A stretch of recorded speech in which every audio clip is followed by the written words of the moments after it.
India को develop करना कोई रॉकेट साइंस नहीं है, बस 5 सिंपल चीजें ठीक करनी होंगी। सबसे पहले एजुकेशन। जब हर बच्चा अच्छी एजुकेशन लेगा तभी वो फ्यूचर में साइंटिस्ट, इंजीनियर और लीडर बनेगा। दूसरा, करप्शन खत्म करना। अगर पैसा डेवलपमेंट में लगे, ना कि पॉकेट में भी, तो रोड्स, हॉस्पिटल्स और स्कूल्स ऑटोमेटिकली बेटर हो जाएंगे। तीसरा, इंफ्रास्ट्रक्चर।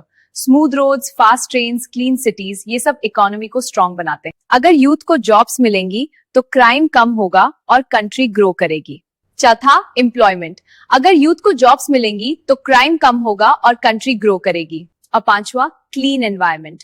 पोल्यूशन कम करना होगा, क्या वरना डेवलपमेंट का कोई फायदा नहीं। सच बोलो तो इंडिया के पास टैलेंट भी है, रिसोर्सेज भी है, बस सिस्टम को ऑनेस्ट और एफिशिएंट बनाना होगा। अगर ये 5 चीजें इंप्रूव हो गई तो इंडिया सिर्फ डेवलपिंग नहीं, वर्ल्ड का टॉप डेवलप कंट्री बन सकता है। इंडिया की इकोनॉमी स्लो क्यों होती है? रीजन सिर्फ एक नहीं, मल्टीपल फैक्टर्स हैं। सबसे पहला, अनएम्प्लॉयमेंट। जब यूथ के पास जॉब्स नहीं होती तो स्पेंडिंग कम हो जाती है और इकोनॉमी स्लो पड़ती। दूसरा, इन्फ्लेशन। जब महंगाई बढ़ती है, लोग खर्च कम कर देते हैं, बिजनेसेस भी इंपैक्ट होते हैं। तीसरा, करप्शन और स्लो सिस्टम। प्रोजेक्ट्स डिले होते हैं, डेवलपमेंट रुक जाता है। चौथा, ग्लोबल फैक्टर्स जैसे रिसेशन, ऑयल प्राइसेस, वॉर्स, इनका डायरेक्ट इफेक्ट इंडिया की इकोनॉमी पर पड़ता है। और पांचवा, लैक ऑफ स्ट्रॉन्ग इंफ्रास्ट्रक्चर और प्लानिंग। जब सिस्टम फास्ट नहीं होता, ग्रोथ भी स्लो हो जाती है। सच ये है, इंडिया की इकोनॉमी स्ट्रॉन्ग है, लेकिन इन प्रॉब्लम्स को सॉल्व करना जरूरी है। अगर जॉब्स, सिस्टम और प्लानिंग इंप्रूव हो जाए तो इंडिया की इकोनॉमी फिर से रॉकेट की तरह ग्रो कर सकती है। दुनिया इंडिया को सिर्फ पॉपुलेशन के लिए जानती है, लेकिन असली पावर कुछ और है। इंडिया की सबसे बड़ी स्ट्रेंथ है उसका यूथ। आज इंडिया दुनिया का सबसे यंग कंट्री है, जहां मिलियंस ऑफ माइंड्स रेडी हैं क्रिएट करने के लिए। From startups to space, India ने हर फील्ड में अपनी पहचान बनाई है। लेकिन प्लान क्या है? डायरेक्शन और अपॉर्चुनिटीज। अगर सही एजुकेशन, स्किल्स और सपोर्ट मिल जाए तो यही यूथ दुनिया बदल सकता है। सोचो, एक ऐसा इंडिया जहां हर यंग माइंड इनोवेट करे, हर आइडिया को सपोर्ट मिले और हर सपना रियलिटी बन जाए। तब इंडिया सिर्फ डेवलप नहीं, ग्लोबल सुपर पावर बनेगा। फ्यूचर किसी और के हाथ में नहीं, इंडिया के यूथ के हाथ में है। धुरंधर 2। इंटरनेट पर एक ही डिबेट चल रही है, ये मूवी प्रोपेगेंडा है या मास्टरपीस। स्टोरी सिंपल नहीं है, ये फिल्म एक्शन, पेट्रियटिज्म और पॉलिटिक्स का हेवी मिक्स है। एक तरफ लोग कह रहे हैं powerful performances, specially Ranveer Singh next level, और फिल्म का स्केल भी काफी बड़ा है। लेकिन दूसरी तरफ काफी व्यूअर्स इसे प्रोपेगेंडा बोल रहे हैं। क्यों? क्योंकि मूवी में स्ट्रॉन्ग पॉलिटिकल मैसेजिंग है और कुछ सीन्स जैसे डिमोनेटाइजेशन को हीरोइक वे में दिखाया गया है। कुछ क्रिटिक्स ने तो ये भी कहा कि फिल्म ज्यादा लाउड, वायलेंट और मैसेज ड्रिवन है। लेकिन इंटरेस्टिंग बात यह है, पब्लिक डिवाइडेड है। कुछ लोग इसे देशभक्ति बोलते हैं और कुछ इसे वन साइडेड नैरेटिव। तो फाइनल वर्डिक्ट क्या है? अगर आपको मास एक्शन प्लस पेट्रियटिज्म पसंद है तो ये मूवी आपको एंटरटेन करेगी, लेकिन अगर आप बैलेंस स्टोरी टेलिंग चाहते हो तो शायद आपको ये थोड़ी बायस लगे। धुरंधर डे एक फिल्म नहीं, एक डिबेट है। इंडिया में आजकल एक चीज ट्रेंड कर रही है, ये लोग सड़कों पर आ रहे हैं। कभी फार्मर्स प्रोटेस्ट, कभी फ्यूल और गैस शॉर्टेज का इशू, और कभी नए लॉस के अगेंस्ट आवाज। The times of India. पर सवाल ये है, इतने प्रोटेस्ट क्यों हो रहे हैं? इतने प्रोटेस्ट क्यों? सबसे बड़ा रीजन है इकोनॉमिक प्रेशर। महंगाई बढ़ रही है, जॉब्स लिमिटेड है और आम आदमी स्ट्रगल कर रहा है। दूसरा, गवर्नमेंट पॉलिसीज। कुछ लोग सपोर्ट करते हैं तो कुछ लोग अपोज। तीसरा, अवेयरनेस। आज का यूथ चुप नहीं रहता, सोशल मीडिया से हर इशू वायरल हो जाता है। लेकिन सच क्या है? ये प्रोटेस्ट सिर्फ प्रॉब्लम नहीं, डेमोक्रेसी की पावर भी है। जब लोग बोलते हैं, अब सिस्टम सुनने पर मजबूर होता है। इंडिया चेंज हो रहा है और आवाज उठाना ही उस चेंज का पार्ट है। इंडिया में एक साइलेंट ट्रेंड चल रहा है, रिच और रिचर हो रहे हैं और मिडिल क्लास स्ट्रगल कर रहा है। पर ऐसा क्यों हो रहा है? सबसे पहला रीजन, इनकम गैप।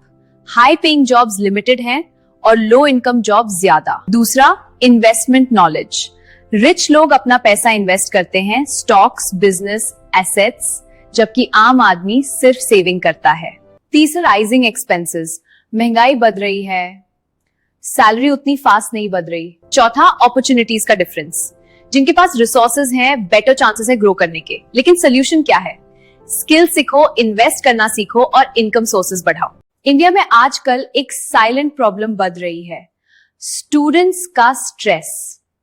स्कूल हो या कॉलेज, हर जगह प्रेशर ही प्रेशर। सबसे पहला रीजन, मार्क्स का ऑब्सेशन। 90% भी कम लगता है और कंपैरिजन कभी खत्म नहीं होता। दूसरा, कंपटीशन। एक सीट के लिए लाखों स्टूडेंट्स और फेलियर का डर। तीसरा, पेरेंट्स और सोसाइटी का प्रेशर। इंजीनियर बन जाओ, डॉक्टर बन जाओ, लेकिन कोई ये नहीं पूछता तुम क्या बनना चाहते हो। चौथा, lack of mental support. Stress है, एंजाइटी है, लेकिन बात करने के लिए कोई नहीं। सच क्या है? इंडिया के स्टूडेंट्स स्मार्ट हैं, पर सिस्टम उन्हें प्रेशर कुकर बना रहा है। सॉल्यूशन सिंपल है, मार्क्स से ज्यादा स्किल्स, कंपैरिजन से ज्यादा सेल्फ ग्रोथ। और ना डिग्री तो मिल जाएगी, पर खुशी कहीं खो जाएगी। इंडिया में एक साइलेंट रेवोल्यूशन चल रहा है, ऑनलाइन अर्निंग का बूम। आज हर दूसरा बंदा यूट्यूब, फ्रीलांसिंग या इंस्टाग्राम से पैसे कमाना चाहता है। पर ऐसा क्यों? सबसे पहला रीजन, फ्रीडम। 9 to 5 जॉब से बेटर है अपने टाइम पे काम करना। दूसरा, लो इन्वेस्टमेंट। सिर्फ एक फोन और इंटरनेट और आप स्टार्ट कर सकते हो। तीसरा, unlimited income potential. Job salary fixed होती है, यहां अर्निंग का कोई लिमिट नहीं। चौथा, सोशल मीडिया पावर। आज कंटेंट ही किंग है और वायरल होने का चांस सबके पास है। लेकिन सच क्या है? ऑनलाइन अर्निंग इजी नहीं है, कंसिस्टेंसी और स्किल्स चाहिए। जो लोग सिर्फ शॉर्टकट ढूंढते हैं वो फेल हो जाते हैं। इंडिया में आजकल एक ट्रेंड फुल स्पीड में है, ऑनलाइन अर्निंग। हर कोई बोल रहा है यूट्यूब से पैसे कमाओ, फ्रीलांसिंग करो, ऑनलाइन बिजनेस स्टार्ट करो। सबसे पहला, कंपटीशन। इंडिया में करोड़ लोग सेम चीज ट्राई कर रहे हैं, वायरल होना इतना इजी नहीं। बहुत लोगों को पता ही नहीं होता कैसे स्टार्ट करें और फेक गुरुज उन्हें कंफ्यूज कर देते हैं। इंडिया एक पावरफुल कंट्री है, लेकिन फिर भी इतनी प्रॉब्लम्स क्यों फेस कर रही है? सबसे पहला रीजन, पॉपुलेशन प्रेशर। इतनी बड़ी पॉपुलेशन, रिसोर्सेज और जॉब सबके लिए इनफ नहीं होते। यूथ टैलेंटेड है, लेकिन अपॉर्चुनिटीज लिमिटेड है। करप्शन और सिस्टम इश्यूज। प्लान्स बनते हैं लेकिन ग्राउंड लेवल पर इंप्लीमेंट नहीं होते। एजुकेशन गैप, डिग्री मिलती है लेकिन स्किल्स नहीं मिलते। इंडिया में ऑनलाइन अर्निंग का क्रेज बढ़ रहा है, लेकिन क्या इंडिया बाकी कंट्रीज से आगे है? यूएसए और यूरोप में लोग फ्रीलांसिंग और ऑनलाइन बिजनेस से लाखों कमा रहे हैं, क्योंकि वहां skills plus payment value high होती है। लेकिन इंडिया में कंपटीशन बहुत ज्यादा है, करोड़ लोग सेम चीज ट्राई कर रहे हैं। और एक और डिफरेंस, पेमेंट गैप। सेम काम इंडिया नहीं है, 500 ड्यू और फॉरेन क्लाइंट से 5,000 में मिल सकता है। एक सवाल जो आजकल लोग पूछ रहे हैं, मणिपुर की न्यूज इतनी कम क्यों दिख रही है? सबसे पहला reason, media priorities. News channel ज्यादा टीआरपी वाले टॉपिक्स दिखाते हैं। दूसरा, ज्योग्राफिक डिस्टेंस। मणिपुर इंडिया के नॉर्थ ईस्ट में है और मेनलैंड मीडिया का फोकस वहां कम होता है। तीसरा, इंफॉर्मेशन फ्लो। कभी कभी इंटरनेट रिस्ट्रिक्शंस या ग्राउंड एक्सेस की वजह से अपडेट स्लो हो जाते हैं। इंडिया में एक जगह ऐसी है जहां लोग स्ट्रगल कर रहे हैं, लेकिन आवाज इतनी लाउड नहीं पहुंच रही। मणिपुर कभी न्यूज में आता है, फिर धीरे धीरे गायब हो जाता है, पर ग्राउंड रियलिटी लोग अभी भी इम्पैक्ट फील कर रहे हैं। फैमिलीज अफेक्टेड हैं, नॉर्मल लाइफ डिस्टर्ब है और अनसर्टेनिटी अभी भी है। जब कोई इशू वायरल होता है तब सब बात करते हैं, लेकिन जब स्पॉटलाइट हट जाती है तो क्या हम भूल जाते हैं? मणिपुर सिर्फ एक स्टेट नहीं है, वो इंडिया का हिस्सा है और हर हिस्सा इंपॉर्टेंट होता है। इंडिया दुनिया का फास्टेस्ट ग्रोइंग कंट्री, लेकिन कुछ सच ऐसे हैं जो ज्यादा डिस्कस नहीं होते। पहला truth, talent versus opportunity. India में टैलेंट की कमी नहीं, लेकिन हर टैलेंट इंसान को चांस नहीं मिलता। दूसरा, एजुकेशन वर्सेस स्किल्स। डिग्रीज मिल रही हैं, लेकिन रियल वर्ल्ड स्किल्स अभी भी मिसिंग है। तीसरा, रिच वर्सेस पुअर गैप। एक साइड लग्जरी लाइफ और दूसरी साइड बेसिक नीड्स के लिए स्ट्रगल। इंडिया एक ऐसा देश जहां पास्ट भी पावरफुल है और फ्यूचर भी ब्राइट, लेकिन आज की रियलिटी क्या है? एक side growth, digital India, startup, space missions, और दूसरी साइड स्ट्रगल, अनएम्प्लॉयमेंट, प्रेशर और इनइक्वालिटी। ये कॉन्ट्रास्ट ही इंडिया की रियल स्टोरी है। सबसे इमेंस यूथ, करोड़ों यंग माइंड्स आइडिया से हमारे। इंडिया एक ऐसा देश जो फास्ट ग्रो कर रहा है, लेकिन उसकी री आपको शॉक कर देगी। एक side startups, digital boom, space success, और दूसरी साइड अनएम्प्लॉयमेंट, प्रेशर और इनइक्वालिटी। ये कॉन्ट्रास्ट ही इंडिया की असली स्टोरी है। इंडिया टैलेंट की कमी नहीं, हर गली में पोटेंशियल है। लेकिन प्रॉब्लम क्या है? अपॉर्चुनिटी सबको नहीं मिलती और सिस्टम हर टैलेंट को सपोर्ट नहीं करता।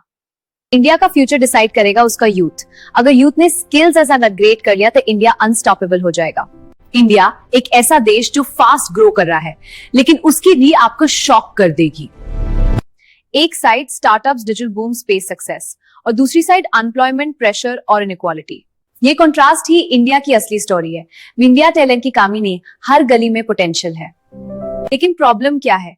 अपॉर्चुनिटी सबको नहीं मिलती और सिस्टम हर टैलेंट को सपोर्ट नहीं करता। इंडिया का फ्यूचर डिसाइड करेगा उसका यूथ। अगर यूथ ने स्किल्स ऐसा अपग्रेड कर लिया तो इंडिया अनस्टॉपेबल हो जाएगा। इंडिया एक ऐसा देश जहां सपने बड़े होते हैं, लेकिन रास्ते उतने इजी नहीं। हर साल लाखों स्टूडेंट्स ग्रेजुएट होते हैं, लेकिन जॉब्स सबको नहीं मिलती। हर किसी के पास स्मार्टफोन है, लेकिन सबको अपॉर्चुनिटीज नहीं मिलती। ये है इंडिया की अनटोल्ड रियलिटी। टैलेंट हर जगह है, लेकिन सिस्टम हर किसी को आगे नहीं बढ़ाता। लोग मेहनत करते हैं, लेकिन रिजल्ट हमेशा इक्वल नहीं होता। इंडिया का यूथ, इंटरनेट और अवेयरनेस ये गैप को धीरे धीरे कम कर रहा है, क्योंकि जब तक ग्रोथ हर लेवल तक नहीं पहुंचती, तब तक डेवलपमेंट इनकम्प्लीट रहेगा। इंडिया एक नहीं, दो अलग अलग जिंदगी जी रहा है। एक इंडिया जहां स्टार्टअप्स ग्रो कर रहे हैं, ऑनलाइन अर्निंग हो रही है और लोग ग्लोबल लेवल पर compete कर रहे हैं। तो फ्यूचर डिपेंड करता है, क्या इंडिया सिर्फ ग्रो करेगा या सबको साथ लेकर ग्रो करेगा। एवरी मॉर्निंग एक मिडिल क्लास आदमी 7 बजे उठता है, ट्रैफिक झेलता है, टैक्स देता है, EMI देता है और एंड में मिलता क्या है? स्ट्रेस। रोड्स देखो, गड्ढे इतने हैं कि गूगल मैप्स भी कंफ्यूज हो जाता है, रोड है या स्विमिंग पूल। इलेक्ट्रिसिटी बिल हर महीने बढ़ रहा है, लेकिन सैलरी वही पुरानी coming soon update. Hospitals expensive, education expensive, petrol expensive, बस इंसान की लाइफ चीप हो गई है। और जब पब्लिक सवाल पूछती है, तब असली इश्यू से ध्यान हटाने के लिए नया ड्रामा शुरू हो जाता है। लेकिन एक बात याद रखो, कंट्री सिर्फ स्पीचेस से नहीं चलती, कंट्री चलती है पब्लिक के ट्रस्ट से। जब तक आम आदमी की प्रॉब्लम सॉल्व नहीं होंगी, तब तक डेवलपमेंट सिर्फ एडवर्टाइजमेंट लगेगा। वोट सिर्फ रिलीजन या इमोशन पे नहीं, अपनी फ्यूचर जनरेशन के लिए दो।